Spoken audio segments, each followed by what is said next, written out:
ওই সময় নবী পাকের আম্মা জান ফরমাচ্ছেন, ও ভাই আবু জেহেল, ওই সময় বালা পশু পাখটা বিকট আওয়াজ করে বলে, ও মা আমিনা, ও মা আমিনা, খবরদার খবরদার খবরদার, আপনি ভয় পাবেন না, পাবেন না, দাঁড়িয়ে যান, দাঁড়িয়ে যান, দাঁড়িয়ে যান। ও ভাই আবু জেহেল, আমি আমিনা দাঁড়িয়ে যাই, এমন সময় দেখতে পাই ওই বাঘটা ছুটে ছুটে ছুটে ছুটে এসে আমি আমিনা আমার গায়ে মোটকালো না, আমাকে শিকার করলো না।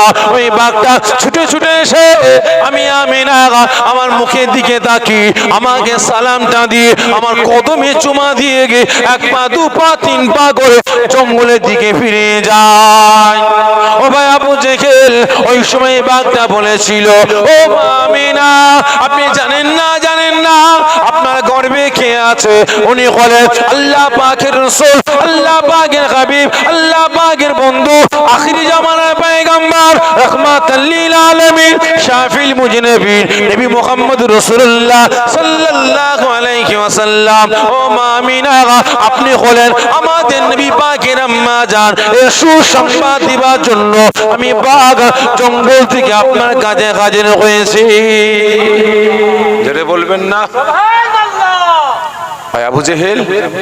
আজ সকলে বলে আমার গর্ভে সন্তান আছে, আসমানের মেঘ বলে আমার গর্ভে সন্তান, গাছ বলে আমার গর্ভে সন্তান, জঙ্গলের পশুরা বলে আমার গর্ভে সন্তান, পাড়ার মহিলারা বলে আমার গর্ভে সন্তান। আমি আমিনা, আমার বিশ্বাস হয় না, আমার বিশ্বাস হয় না।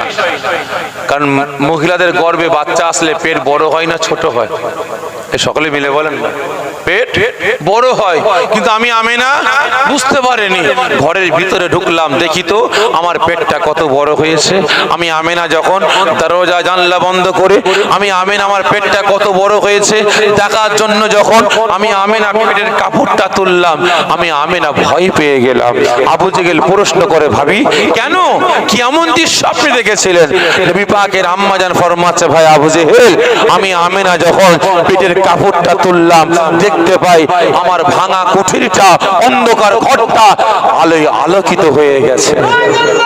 আমি আমিনা দেখতে পাই আমার পেটের ভিতরে আপনার ভাতিজা, আমার বেটা মুহাম্মদ আমার গর্ভে আছে। একটা আলো, একটা জ্যোতি, একটা নূর। আমি আমিনা আমার পেটের ভিতরে খেলা করতে লেগেছে। জোরে বলুন না সুবহানাল্লাহ।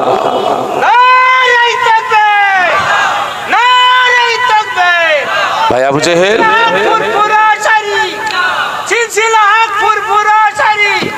ভাই আবু জেহেল, ভাই আবু জেহেল, আমি আমিনা আমার পাড়ার মহিলারা যখন বাচ্চা প্রসব করে আমি আমিনা দেখেছি, তাদের কষ্টটা, বাচ্চা প্রসবের জ্বালা যন্ত্রণাটা আমি আমিনা দেখেছি। কিন্তু আমি আমিনা আরামে ঘুমাচ্ছে আমি আমার কুঠিরে। কখন আপনার ভাতিজা মুহাম্মদ দুনিয়ায় ভূমিষ্ঠ হয়েছে আমি আমিনা টের পাইনি, বুঝতে পারিনি। আমি আমিনা আমার নাকে খুশবু আসে, আমি আমিনা আমার ঘুমটা ভেঙে যায়। যখন আমার ঘুম ভেঙে যায় আমি আমিনা দেখতে পাই আমার অন্ধকার কুঠিরটা আলোয় আলোকিত হয়ে গেছে। আমি আমিনা আলো দেখতে পাই, জ্যোতি দেখতে পাই। আমি আমিনা ভয় পেয়ে যাই, হায় হায় আমি একই দৃশ্য দেখতে পাচ্ছি। পূর্ণিমার চাঁদটা কি আমি আমিনা আমার ভাঙা কুঠিরে নেমে আসলো? আমি আমিনা আলো দেখতে পাই, জ্যোতি দেখতে পাই, চাঁদ দেখতে পাই না। আমি আমিনা চাঁদটাকে তালাশ করার জন্য যখন চোখটাকে ঘুরিয়ে ঘুরিয়ে আমি আমিনা পাশে দেখতে পাই আমি আমিনা আমার বেটা মুহাম্মদ, আমার বেটা মুহাম্মদ খুদার জ্বালা যন্ত্রণায় হাত পা নাড়িয়ে নাড়িয়ে কাঁদছে না। আমি আমিনা দেখতে পাই আমার বেটা মুহাম্মদ সিজদায় পড়ে গিয়ে ইয়া হাবলুম মাতি, ইয়া হাবলুম মাতি বলে কেঁদে জারে জার হয়ে যায়। এবারে আপনারা বলেন, রাসূল মায়ের গর্ভ থেকে দুনিয়ায় ভূমিষ্ঠ হওয়ার পর থেকেই কান্না শুরু করেছেন ইয়া হাবলুম মাতি, ইয়া হাবলুম মাতি বলে কাদের ভালোবেসে? সকলে মিলে বলেন, কথা বলেন না, বলেন কাদের ভালোবেসে? আমাকে আপনাকে ভালোবেসে। রাসূল আমার একদিন না, দুদিন না, এক মাস না, দু মাস না, এক বছর নয়, 2 বছর নয়, রাসূল আমাকে আপনাকে ভালোবেসে 63 বছর কেঁদেছেন আল্লাহ পাকের দরবারে, ইয়া হাবলুম্মাতি ইয়া হাবলুম্মাতি বলে আজও কাঁদছেন, কিয়ামত পর্যন্ত কাঁদবেন।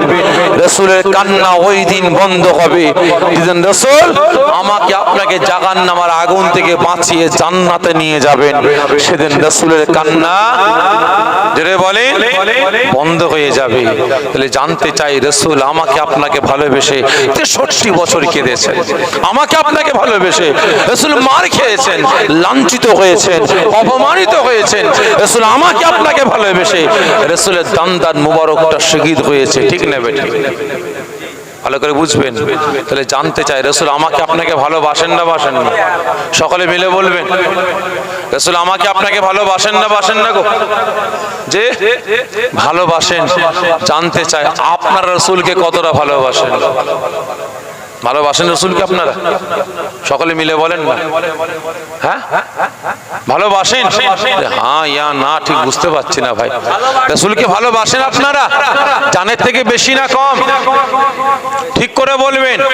কতজন বলছেন রাসূলকে জানের থেকে বেশি ভালোবাসে? আচ্ছা বলেন তো রাসূল আমার আপনার কে? এক মিনিট, আমার আপনার কে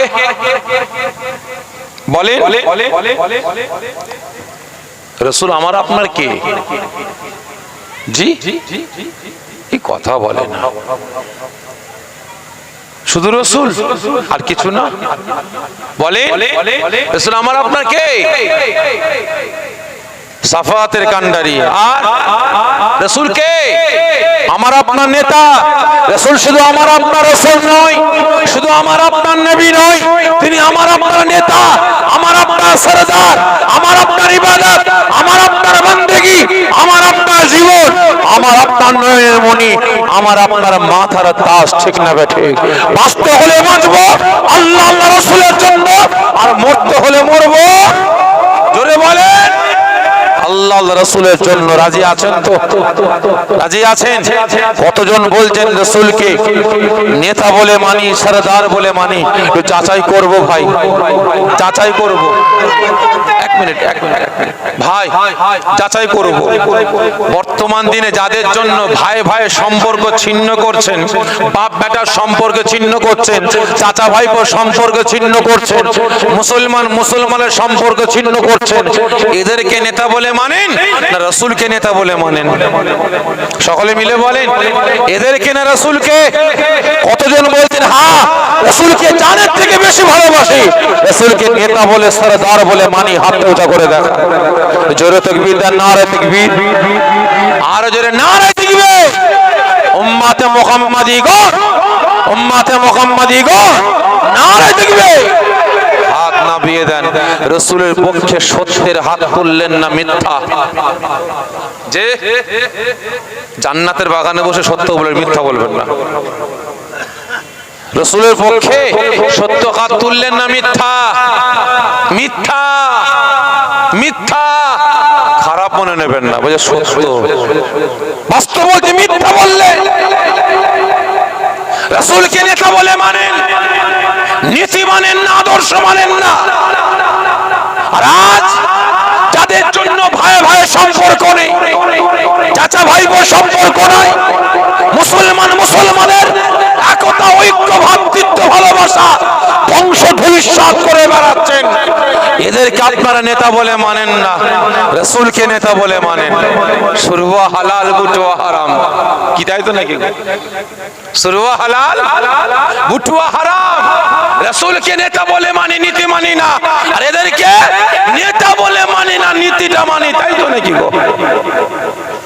নির্লজ্জ মুসলমান।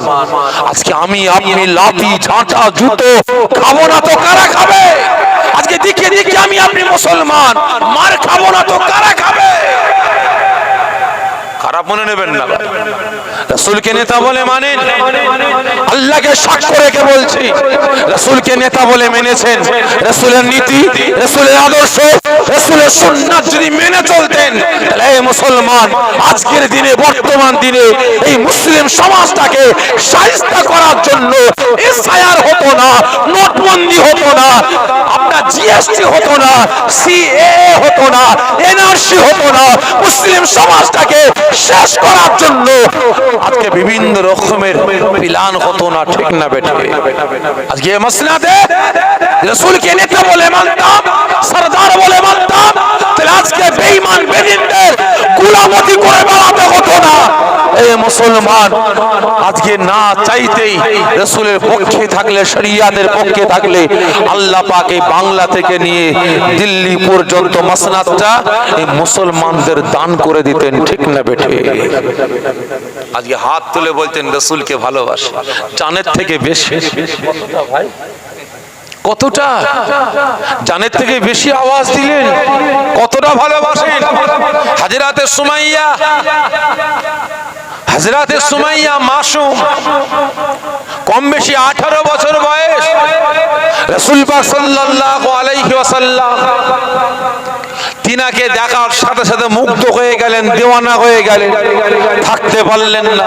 অনেক বড় কথা সংক্ষেপে বোঝাবার জন্য বলছি। ছুটে গিয়ে রাসূলের হাতে হাতটা রাখলেন, রাসূলের হাতে হাত রাখলেন, কলেমা পড়ে মুসলমান হয়ে গেলেন। তিনি যখন ছোট্ট ছিলেন আম্মা জান আব্বা জানকে হারিয়েছেন, আম্মা জান আব্বা জানকে হারিয়েছেন। একজন কাফের মুশরিক বেঈমান বেদিনের বাড়িতে হযরতে সুমাইয়া লালন পালন করছেন। কম বেশি 18 বছর বয়স। তখন মক্কায় মেলা হতো, তখন মক্কায় মেলা হতো। রাসূল আমার কলেমার গিয়ে দাওয়াত দিলেন, সুমাইয়া সেখানে হাজির ছিল। রাসূল পাককে দেখার সাথে সাথে রাসূলের হাতে হাত রেখে কলেমা পড়ে মুসলমান হয়ে গেলেন। সুমাইয়া বাড়িতে আসলেন, বাড়িতে আসলেন, বাড়ির বারান্দায় বসে বসে তার জবান দিয়ে কলেমা শরীফ তিলাওয়াত করে লা ইলাহা ইল্লাল্লাহু মুহাম্মাদুর রাসূলুল্লাহ সাল্লাল্লাহু আলাইহি ওয়াসাল্লাম। তিনার মনিব আসছে, তিনার সুমাইয়ার মনিব আসছে। সুমাইয়া, তোমার মুখে ওটা কি কি পড়ছিলে, কি পড়ছিলে বিড়বিড় করে?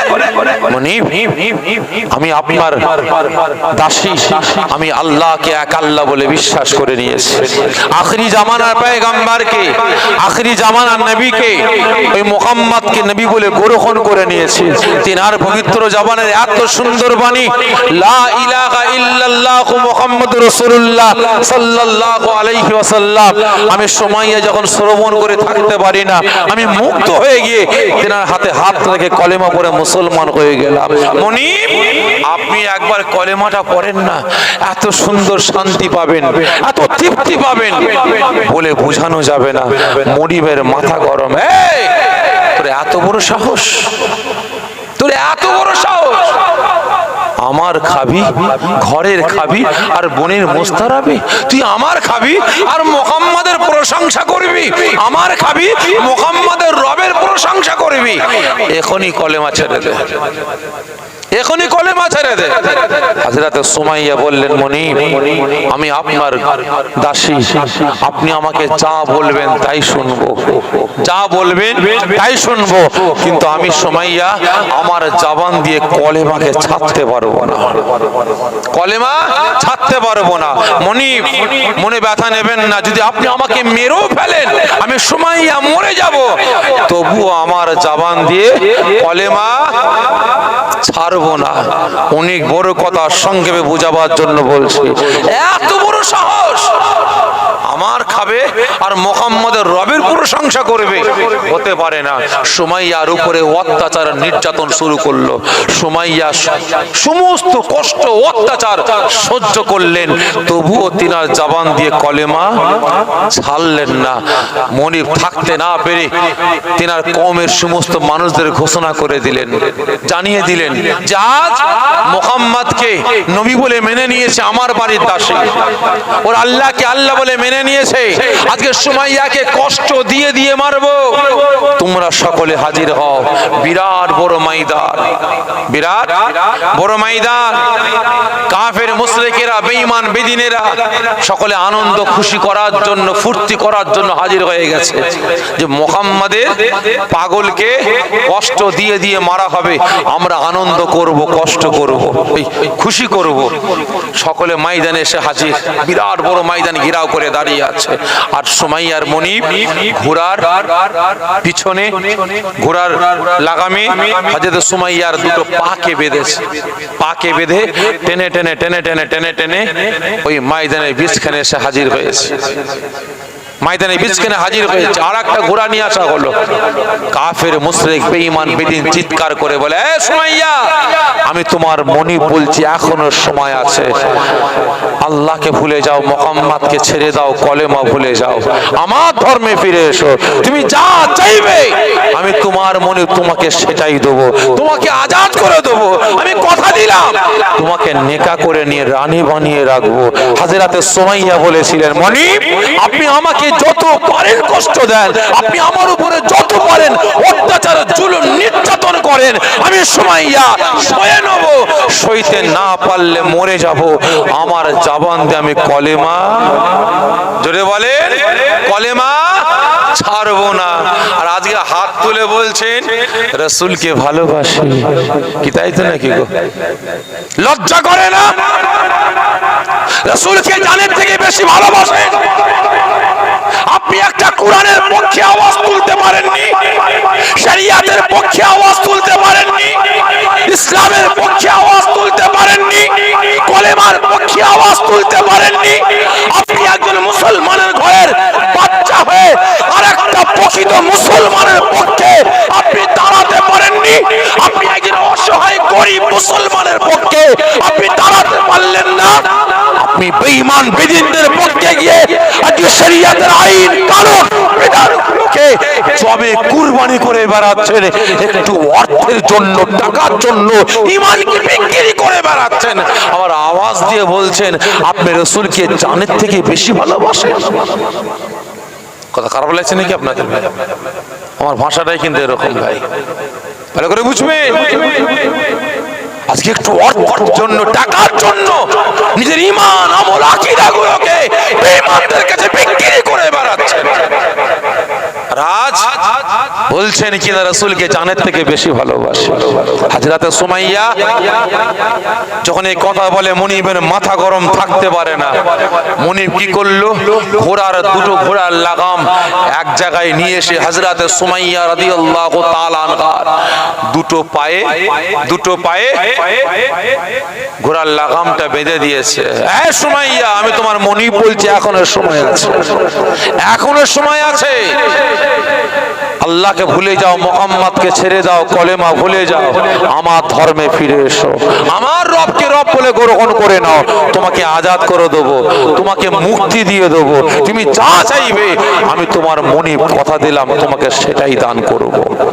সুমাইয়া ওই সময় বুক ভরা ব্যথা, চোখ ভরা পানি নিয়ে উত্তপ্ত বালুর উপরে কাঁদতে কাঁদতে বিড়বিড় করে বলেছিলেন, আয় আমার মনিব, আয় আমার মনিব, আপনি আমাকে মারেন, আমার উপরে যত পারেন অত্যাচার জুলুম নির্যাতন করেন, আমি সুমাইয়া সয়ে নেব। সইতে না পারলে আমি সুমাইয়া মরে যাব, তবু আমার জবান থেকে আমি কলেমা ছাড়বো না। ও আমার ভাইজানেরা, ও নবী পাকের আশিকেরা, ওই সময় হযরতে সুমাইয়া রাদিয়াল্লাহু তাআলা আনহা যখন এই কথাটা বললেন, ওই কাফের মুশরিক বেঈমান বেদিনের মাথা গরম হয়ে যায়, আর থাকতে পারে না। সঙ্গে সঙ্গে দুটো হাতে দুটো চাবুক নিয়ে ঘোড়ার পিঠে আঘাত করতে লাগে। সঙ্গে সঙ্গে ওই দুটো ঘোড়া হযরতে সুমাইয়া রাদিয়াল্লাহু তাআলা আনহার দুটো কদমকে নিয়ে, দুটো পা নিয়ে দুটো ঘোড়া দুদিকে টানাটানে শুরু করে দেয়। ওই সময় হযরতে সুমাইয়া আর থাকতে পারে না, বুক ভরা ব্যথা, চোখ ভরা পানি নিয়ে কাঁদতে কাঁদতে ফরিয়াদ করে, আয় আমার আল্লাহ, আয় আমার রব, আয় আমার প্রভু, আজকে আমি সুমাইয়া আপনাকে এক আল্লাহ বলে বিশ্বাস করেছি বলে আল্লাহ আপনার হাবিবকে, আখিরি জামানার পয়গম্বরকে, নবী মুহাম্মদ রাসূলুল্লাহ সাল্লাল্লাহু আলাইহি ওয়াসাল্লামকে নবী বলে গ্রহণ করে নিয়েছি বলে আজকে আমার মনিব আমার উপরে অত্যাচার জুলুম করেছে। আল্লাহ আপনি আমাকে সবর দান করুন, আল্লাহ আপনি আমাকে সবর দান করুন। ওই সময় সুমাইয়া কাঁদে, ওই সময় কাফের মুশরিক ওই বেঈমান বেদিনটা থাকতে পারে না, চাবুকটাকে নিয়ে দুটো ঘোড়ার পিঠে আঘাত করতে লাগে। দুটো ঘোড়া টানেতে দেখা যায় কিনা হযরতে সুমাইয়া রাদিয়াল্লাহু তাআলা আনহা বাদানটা ওনার শরীরটা আস্তে আস্তে দুটো খণ্ডে ভাগ হতে লাগে। হযরত সুমাইয়া রাদিয়াল্লাহু তাআলা আনহা ছটফট ছটফট করতে লাগে, কাঁদতে কাঁদতে বলতে লাগে, আল্লাহ আপনি আমাকে সবর দান করুন, আল্লাহ আপনি আমাকে সবর দান করুন, আল্লাহ আপনি আমাকে সহ্য করার তৌফিক দান করুন। সুমাইয়া কাঁদে। এমন সময় ওই কাফের মুশরিক বেঈমান বেদিন আওয়াজ দিয়ে বলে, এই সুমাইয়া এখনো সময় আছে, আমার রবকে রব বলে মেনে নে, আল্লাহকে ভুলে যা, মুহাম্মদকে ছেড়ে দে, কলেমা ছেড়ে দি, আমার ধর্মে ফিরে আয়, তোকে আজাদ করে দেবো, তোকে মুক্তি দিয়ে দেবো, তুই যা চাইবি তোকে তাই দেবো। হযরত সুমাইয়া ওই সময় কাঁদতে কাঁদতে বলেছিলে, আমার মনিব আপনি আমাকে মেরে ফেলেন, আমি সুমাইয়া মরে যাব, তবুও আমার জবান থেকে আমি কলেমাকে ছাড়তে পারবো না। ওই সময় সৈয়দা সুমাইয়া রাদিয়াল্লাহু তাআলা আনহা উত্তপ্ত বালুর উপরে মরুভূমিতে ছটফট ছটফট করেছেন। ওই সময় ওই কাফের মুশরিক বেঈমান বেদিনটা ঘোড়ার পিঠের উপরে আঘাতের উপরে আঘাত করতে লাগে।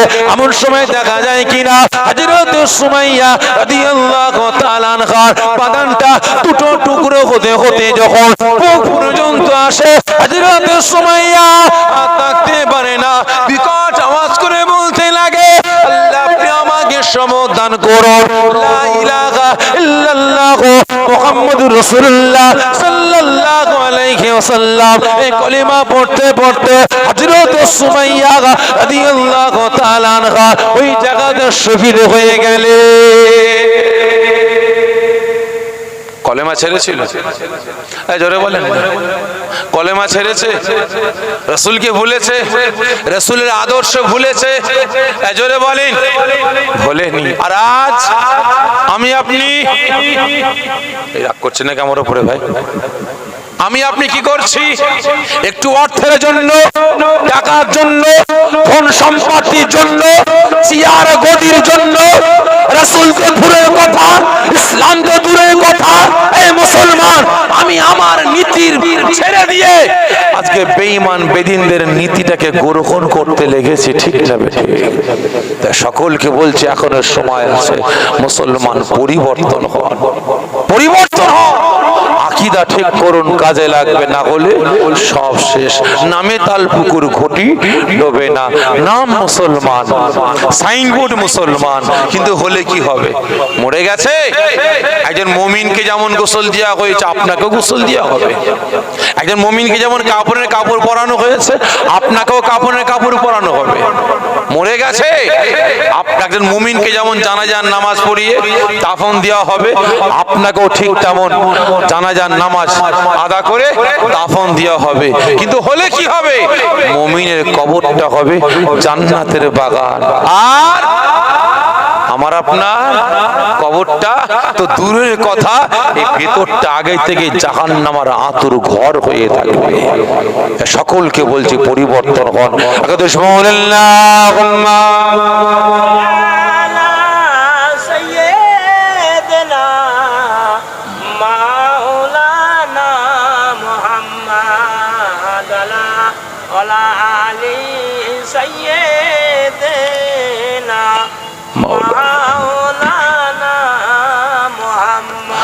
আমাদের ঠিকানা ইসলাম, মানি না কোন স্লোগান, আমাদের ঠিকানা ইসলাম, মানি না কোন স্লোগান, মানব না কোন বাধা, বলবো মোরা আল্লাহু আকবার, আল্লাহু আকবার, আল্লাহু আকবার, আল্লাহু আকবার।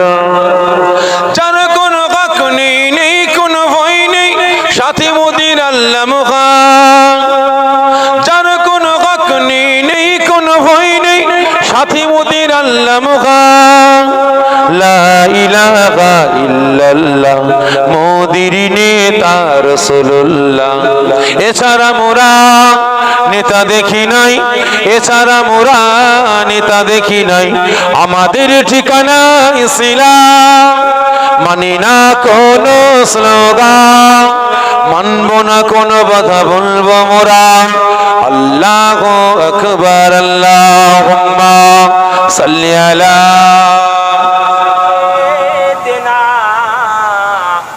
মাওলানা মুহাম্মদ ওয়া আলি সাইয়্যিদিনা মাওলানা মুহাম্মদ।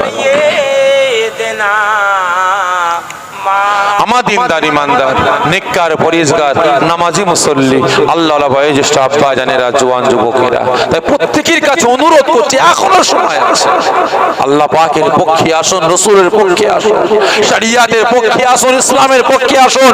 যদি বাঁচতে চান আর যদি বাঁচতে না চান তাহলে অপেক্ষা করুন, আগামী দিন আসছে, আগামী দিন আসছে, অপেক্ষা করুন। মুসলমান আমাকে আপনাকে সাইজটা করার জন্য কি করলো ভাই, কি করলো? মুসলিম সমাজটাকে সাইজটা করার জন্য জিএসটি আপনার নোটবন্দি করলো। সাইজটা করতে পেরেছে? এই জোরে বলেন না, পেরেছে? পারেনি। তারপরে কি করলো? নোট আপনার জিএসটি করলো। কিছু করতে পেরেছে? এই জোরে বলেন না, পারেনি। এখন এসআইআর শুরু করেছে মুসলিম সমাজটাকে সাইজ করার জন্য, ঠিক না বেটি? একই না বলেন? দেখেন না বিজেপি নেতাদের বক্তব্য, হ্যাঁ বাংলাদেশে বাংলাদেশ পালাও, আর না হলে এসআইআর পরে কোমরে লাথি মেরে পাঠাবো, ঠিক না বেটি? বলছে না, বলেন?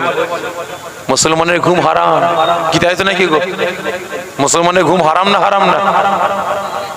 আপনারা ভয় পাননি এসআইআরকে কেন্দ্র করে? পাননি? আমাদের দিকে তো সব মানুষের ঘুম হারাম হয়ে গেছে, সব ফর্ম নিয়ে ইমাতা উমাতা ইমাতা উমাতা ছুটছে, কি ঠিক না বেটি? হ্যাঁ, এরা ভয় পাবে। কারা? যাদের ঈমান দুর্বল। কারা ভয় পাবে গো? যাদের ঈমান দুর্বল তারা ভয় পাবে। যাদের ঈমান সলিড, ঈমান মজবুত, যারা আল্লাহ পাকের উপরে তাওয়াক্কুল রাখে, তারা ভয় পাবে। তারা পায়নি আর জীবনও পাবে না। বুঝতে পেরেছেন? হযরতে আদম আলাইহিস সালাম থেকে নিয়ে আজ পর্যন্ত কত বড় বড় আপনার হাস্তি ইসলামকে মিটাবার চক্রান্ত করেছে, পেরেছে? জোরে বলেন না, পেরেছে? আজকে মুসলিম সমাজটাকে শেষ করার জন্য কত রকমের প্ল্যান শুরু করেছে। ই তো নেতা, ই কত বড় নেতা, ফিরাউনের থেকে বড় নেতা। জোরে বলেন না, ই ফিরাউনের থেকে বড় নেতা, নমরুদের থেকে বড় নেতা, সাদ্দাদের থেকে বড় নেতা। জোরে বলেন না, বাদশাহ আবরাহারের থেকে বড় নেতা না। এদেরকে যদি আল্লাহ পাক সাইজ করতে পারেন, মশা দিয়ে পানিতে চুবিয়ে মারতে পারেন, তাহলে একে সাইজ করতে বেশিক্ষণ লাগবে? জোরে বলেন, লাগবে না। তবে হ্যাঁ, যদি আমরা মুসলমান নীতিহারা হয়ে যাই, আদর্শ হারা হয়ে যায়, তাহলে আগামী দিন অপেক্ষা করুন, আরো ভয়ঙ্কর দিন কিন্তু আমার আপনার জন্য ঘনিয়ে আসছে। খুবই ভয়ঙ্কর দিন আসছে।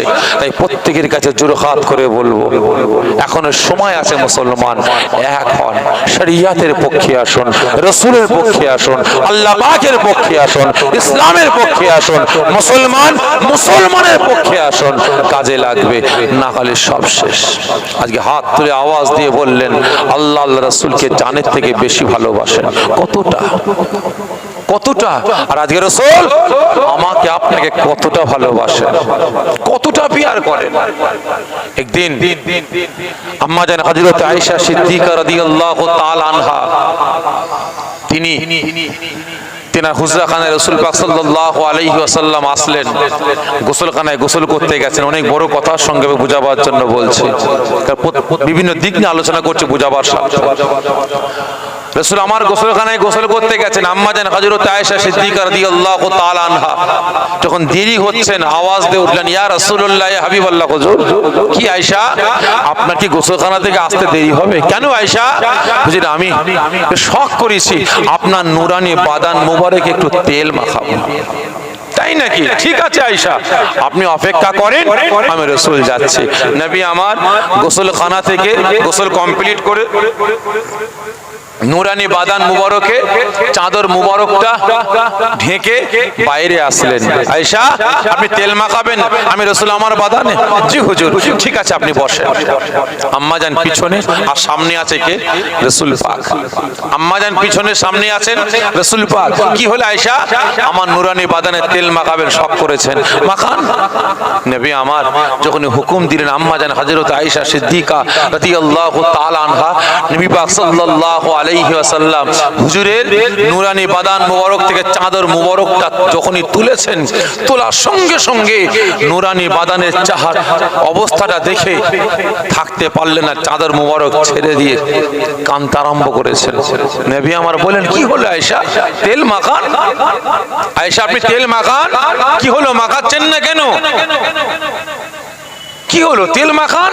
বলে নবী আমার যখন পিছনের দিকে তাকিয়েছেন, দেখেন আম্মা জানের চোখ দিয়ে টপ টপ টপ টপ করে পানির টুসা পড়ছে। কি হলো আয়েশা? আপনি শখ করেছেন আমি রাসূল আমার নুরানি বাদানে তেল মাখাবেন, আপনার চোখে পানি? হুজুর বিয়াদবি মাফ করবেন, বিয়াদবি মাফ করবেন। আপনার নুরানি বাদানে এত ক্ষত, এত দাগ, আমি আয়েশা দেখে থাকতে পারলাম না। হুজুর কি ব্যাপার? এই দাগটা কি, কিসের দাগ? এই ক্ষত বিক্ষত দাগটা কিসের? কারণ আগে একটা রোগ হতো না, ওই বসন্ত রোগ হতো, শরীরে গত গত দাগ থাকতো। হুজুর আপনার কি বসন্ত রোগ হয়েছিল? না আয়েশা। তাহলে দাগগুলো কিসের? আয়েশা, আপনি জানেন না এই দাগগুলো ওই তায়েফের মানুষরা আমি রাসূল আমাকে পাথর ছুঁড়ে ছুঁড়ে ছুঁড়ে ছুঁড়ে মেরেছিল, সেই দাগ, সেই ক্ষত।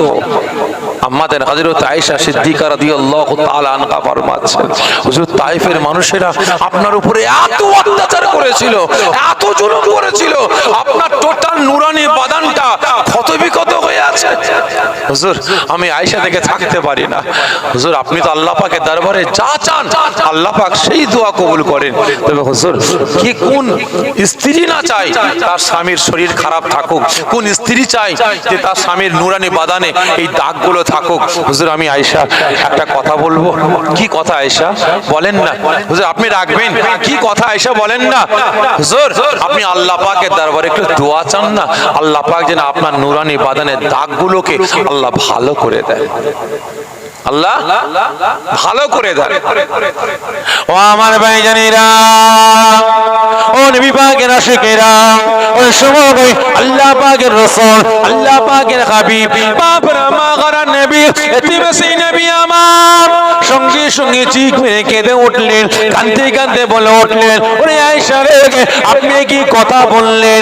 আমি আল্লাহ পাকের রাসূল, আমি আল্লাহ পাকের হাবিব, আমি আল্লাহ পাকের বন্ধু, রাহমাতুল লিল আলামিন, শাফিউল মুজনাবিন, আমি নবী মুহাম্মদুর রাসূলুল্লাহ সাল্লাল্লাহু আলাইহি ওয়াসাল্লাম, আমি আল্লাহ পাকের দরবারে দোয়া চাইবো আমার নুরানি বাদানের এই দাগগুলোকে মিটাবার জন্য। না না না, ওরে আয়েশা রে আপনি জানেন না, জানেন না কিয়ামতের দিনটা এত ভয়ঙ্কর দিন হবে, কিয়ামতের দিনটা এত কঠিন দিন হবে। আমার গুনাহগার উম্মতিদের মাথার তালু থেকে আধা হাত উপরে, এক বেগটা উপরে, 9টা একটেলাম 12টা সূর্যের মুখ খোলা হবে। সূর্যের তাপেতে আমার গুনাহগার উম্মতিদের মাথার খিলুটা টকবক টকবক করে ফুটতে ফুটতে নাক দিয়ে, কান দিয়ে, গাল দিয়ে বাগির হতে আরম্ভ করবে। ওই সময় আমার গুনাহগার উম্মতিগুলো ওই কিয়ামতের আযাব সহ্য না করতে পেরে বিকট আওয়াজ দিয়ে বলবে, ইয়া রাসূলুল্লাহ, ইয়া হাবিবাল্লাহ, হুজুর আমরা দুনিয়া জমিনে গুনাহ করেছিলাম বলে আজকে কিয়ামতের আযাব আমরা সহ্য করতে পারছি না, এই সূর্যের তাপ সহ্য করতে পারছি না, যে আমাদের নাজাতের জন্য আল্লাহ পাকের দরবারে ফরিয়াদ করো। ওরে আয়েশা রে আমি আল্লাহ পাকের রাসূল, আমি দাগগুলোকে দোয়া চেয়ে মিটাবো না, না না। ওরে আয়েশা রে আমি দাগগুলোকে রেখে দিয়েছি, কাল কিয়ামতের ময়দানে কঠিন হাসরের দিনে আল্লাহ পাকের দরবারে এক একটা দাগের বিনিময়ে কোটি কোটি কোটি কোটি গুনাহগার উম্মতিদের নাজাতের জন্য আল্লাহ পাকের দরবারে দাবি করব। জোরে হবে না ভাই? রসুল মার খেয়েছেন কাদের জন্য? এই জোরে বলেন না। আমাকে আপনাকে ভালোবেসে দাগ গুণ ক্ষত গুণ রেখেছেন কাকে ভালোবেসে? এই জোরে বলেন। আমাকে আপনাকে ভালোবেসে আমার আপনার নাজাতের জন্য, ঠিক না বেঠে? আর আজ এতগুলো মুসলমান আপনারা হাত তুললেন, আওয়াজ দিয়ে বললেন জানের থেকে বেশি রসুলকে ভালোবাসে। কি তাই তো নাকি? সত্য না মিথ্যা বলেন তো দেখি। রসুলের পক্ষে মার খেয়েছেন কেউ আছেন এখানে? কেউ আছেন রসুলের পক্ষে গিয়ে মার খেয়েছেন? একজন হাত তোলেন না যে হ্যাঁ ভাইজান রসুলের কথা বলতে গিয়ে মার খেয়েছে। আছেন? আল্লাহ পাকের পক্ষে গিয়ে মার খেয়েছেন কেউ আছেন? আছেন ভাই? ইসলামের পক্ষে গিয়ে কথা বলতে গিয়ে মার খেয়েছেন? কুরআনের পক্ষে, শরিয়াতের পক্ষে, ইসলামের পক্ষে মার খেয়েছেন কেউ আছেন এখানে? হাত তোলেন না দেখবো ভাই। আচ্ছা বলেন তো, আল্লাহ রাসূলকে ভালোবেসে গ্রাম ছাড়া হয়েছেন, বাড়ি ছাড়া হয়েছেন, জেলা ছাড়া হয়েছেন কেউ আছেন এখানে? হাতটা তুলে বলে দিলেন রসুলকে জানের থেকে বেশি ভালোবাসে। কেউ আছেন এখানে? এই আপনারা মার খাননি? কথা বলে না। মার খাননি? গ্রাম ছাড়া হননি? বলেন পাড়া ছাড়া হননি? জেলা ছাড়া হননি? হ্যাঁ হয়েছে। এই মুসলমান মার খেয়েছেন, জেল খেটেছেন, গ্রাম ছাড়া হয়েছেন, বাড়ি ছাড়া হয়েছেন, জেলা ছাড়া হয়েছেন, রাজ্য ছাড়া হয়েছেন। আল্লাহকে ভালোবেসে না, রসুলকে ভালোবেসে না, ইসলামকে ভালোবেসে না, কুরআনকে ভালোবেসে না, বেঈমান বেদিনদের ভালোবেসে, কাফের মুশরিকদের ভালোবেসে, কাফেরদের মুশরিকদের পক্ষে রায় না দিবার জন্য, বেঈমানদের পক্ষে বোতাম না টিপার জন্য, বেঈমানদের পক্ষে ঝান্ডা না ধরার জন্য মার খেয়েছেন, বাড়ি ছাড়া হয়েছেন, গ্রাম ছাড়া হয়েছেন, রাজ্য ছাড়া হয়েছেন, ঠিক না বেঠে ভাই? তাহলে আপনারা বলেন গজব আমার আপনার উপরে আসবে না তো কাদের উপরে আসবে? কি ঠিক না বেঠিক? সাহাবা হুজুররা মার খাচ্ছেন রসুলকে ভালোবেসে, জীবনকে কুরবানি করে দিচ্ছেন আল্লাহকে ভালোবেসে। সাহাবা হুজুর গণীরা মার খাচ্ছেন জাবান দিয়ে কলেমাকে ছাড়বে না বলে, ঠিক না বেঠিক? একই না বলে? কিন্তু আজ আমি আপনি একটু অর্থের জন্য, টাকা পয়সার জন্য, ধন সম্পত্তির জন্য, চেয়ারের জন্য, গদির জন্য নিজের ঈমান, আমল, আকীদা গুলোকে বরবাদ ধ্বংস করে দিলাম। দিবার পরও বলছি আল্লাহ রাসূলকে ভালোবাসে, ঠিক না বেটা? তাই সকলকে বলছি মুসলমান এখনো সময় আছে, পরিবর্তন হন, আল্লাহ পাকের পক্ষে আসুন, রাসূলের পক্ষে আসুন, নাজাত পেয়ে যাব। আর না হলে এই দু নৌকায় পা দিয়ে চলেন, বিপদ কিন্তু সামনে ঘনিয়ে আসছে। দু নৌকায় পা দিয়ে চলা যায়? এই জোরে বলেন চলা যায়? তাহলে যে দু নৌকায় পা দিয়ে চলে তার স্থান কোথায়? এই জোরে বলেন। ডাঙায় না পানিতে?